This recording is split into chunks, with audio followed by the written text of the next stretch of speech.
These people are incredibly bold because they have no respect for your intelligence. I bet most top people in Hollywood know of things like the whole Simpson trial being fake. They know because all top actors go through crisis. To be one of the A-listers, you must go to trial. You must go to a celebrity prison. You must look crazy, etc.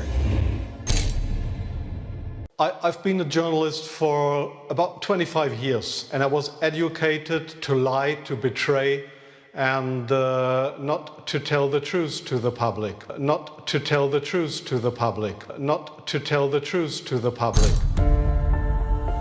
In the home of the movie industry, real-life drama is bigger business than any soap opera today.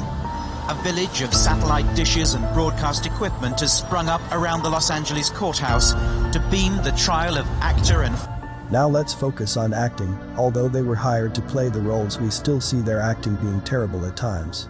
From smiles to crying, it's all very clear in this day and age. They even gave clues in the media. The O.J. Simpson murder case was the first true reality show. A real-life soap opera with a cast of characters who became household names. With a cast of characters. A cast of characters played their part. Lives changed forever, and the trial of the century now cemented in pop culture. They're all just involved in this psychological operation. I just think we need to get smart. I think we need to get a little more organized. I think we need to start paying attention to everything that they trying to make us not pay attention to.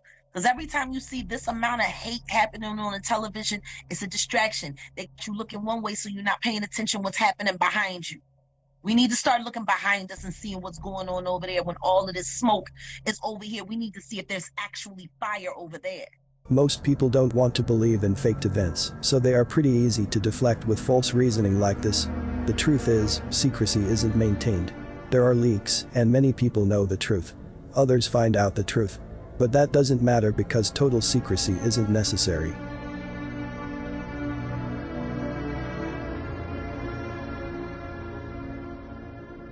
All that is necessary is that the leaks aren't reported by the mainstream press. As long as the government and press stonewall and deny, the majority of people aren't going to move past a certain point. The CIA learned a long time ago that a small percentage of activists can be ignored because the masses won't follow them. Most people will follow the majority, no matter where it goes. That is why it is called the majority. Just think about one important choice that you've made recently that was not in some way influenced by something that you've seen on television. I bet you can't think of one. That's how controlled you are. This is a government that has lied since the very beginning. Since this is a country, nothing but lies. Strangers came here after getting lost and making a wrong turn and totally tried to eradicate the indigenous people here and still treat them like they don't exist. Because of that, intelligence only needs to manufacture the majority opinion. In other words, the majority of people don't even need to believe something, they only need to be told that a majority believes it.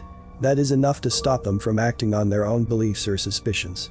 The government doesn't poll the public to discover a majority opinion, at least not on important topics. The government just creates a majority opinion and publishes it. Most people then believe it, or at least, believe it is the majority opinion, simply because they saw it published. Even if they don't share the opinion, they believe they are in a minority, and therefore powerless. Now, me personally, I don't watch a lot of TV because I understand how this programming takes place. I managed to free my mind from the deception and also to help many others. But if you are plugged into the TV, then the reality you are perceiving is not yours and you are a victim of programming. It's pretty common that would happen as we watch these forms of entertainment as they are designed for us to get engaged with them. But have you ever come to the realization that this could be a very powerful means to shape public opinion and create an ideal social psychology? You might be wondering, what do you mean an ideal social psychology? Well, think of it this way. If you were in control of many people and you wanted to make sure they would do certain things or be okay with certain things, is it possible you might use forms of entertainment to be sneaky in programming the masses' minds to be that way? TV shows themselves are called programs, and a lineup for any given station is considered the programming they offer. It should be no surprise, really, that programming is precisely what is happening as we watch the TV shows we watch. Even reality TV shows, which I can tell you right now are anything but reality. Let's take Ron Goldman's alleged girlfriend. Watch as she smiles while trying to act as if she's hurt by the loss. She struggles with tears, fake emotions, no tears. The next, what, 50, 60 years old. The person that I was expecting to live with is gone. What, 50, 60 years of my life. This O.J. Simpson interrogation is one of the most obvious signs of acting, and it's bad acting. Many times when you watch a bad performance, you will see the actor give a general reaction to a very specific set of circumstances. When this happens, it comes off as disingenuous. Watch as O.J. try conveying emotions of shock and nervousness. He does a horrible job. But then this photo surfaced of Simpson wearing Bruno Mali's shoes 9 months before the murders took place. Look at his reaction when he's called back to give another deposition and is shown the photo. That is a picture of you looking at Exhibit 1, correct? It appears to be me, yes. Not to forget Mark, our victim's advocate. My family cried.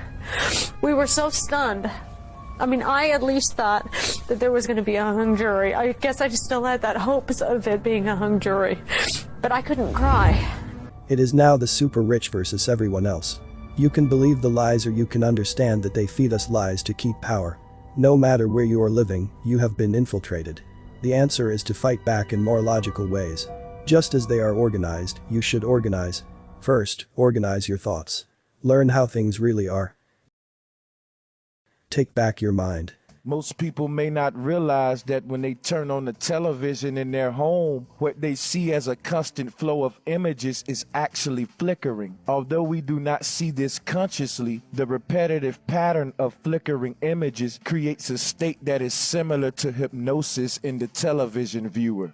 Studies by researcher Herbert Krugman have shown that within 30 seconds of television viewing, brain waves switch from predominantly beta waves indicating alert and conscious attention to predominantly alpha waves indicating an unfocused, receptive lack of attention. Media giants work hand in glove with the federal government as well as many multinational corporations to disseminate carefully planned messages. Through the television and other forms of media, they tell you what to think about, what to worry about, what to smile about, and what to be scared of. They have sold the public on the idea of the newscaster being an extension of the family, a trusted figure who encourages the acceptance of the information being presented as true and accurate. Many people have been tricked into believing that the mainstream media reports only objective news, while any information delivered from outside the mainstream is to always be questioned. Somehow the public has bought into the idea that the TV wouldn't lie to them. Funny. But the main end of this event was misdirection. There were things going on in 1994-95 that they wanted to keep your eyes off. They manufacture big events to keep your eyes off real history happening just beyond your line of sight. Many people will not pay any regard to information that is not covered by the major media. If they did not hear about it on the nightly news, then they simply don't care. This is the mindset that the major media moguls want us to have, as we are willfully ignorant and obedient to their every direction.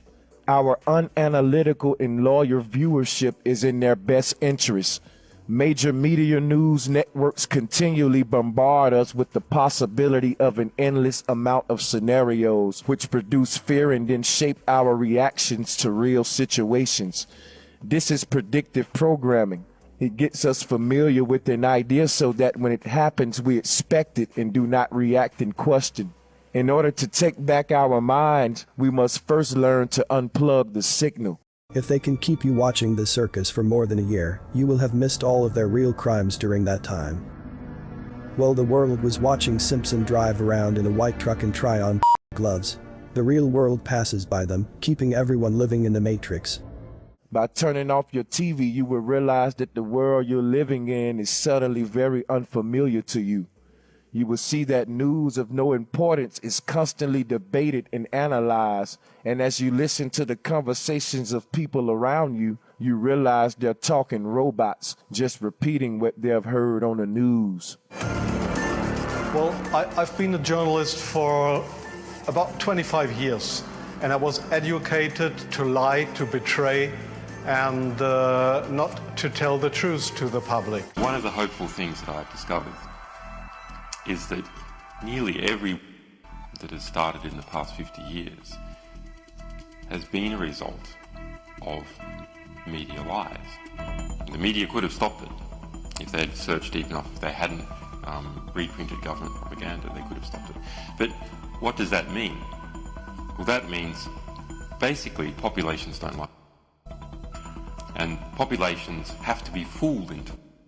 Populations don't willingly and with open eyes go into it. So if we have a good media environment, then we'll also have a peaceful environment. Since these events are scripted from the ground up, almost nothing in them is a coincidence. They can choose their actors as well as their birth dates, and they do these things to signal each other, play with numerology, and just to toy with your mind. Well, our number one enemy is ignorance. And I believe that is the number one enemy of everyone, is not understanding what is actually going on in the world. It's only when you start to understand that you can make effective decisions and effective plans. Now, the question is, who is promoting ignorance? A strategically thought-out script that gathered the emotions of the public. The joke's on you. Did you do it? No, I didn't. Nope. Did not do it. These people are incredibly bold because they have no respect for your intelligence. I bet most top people in Hollywood know of things like the whole Simpson trial being fake. They know because all top actors go through crisis. To be one of the A-listers, you must go to trial. You must go to a celebrity prison. You must look crazy, etc.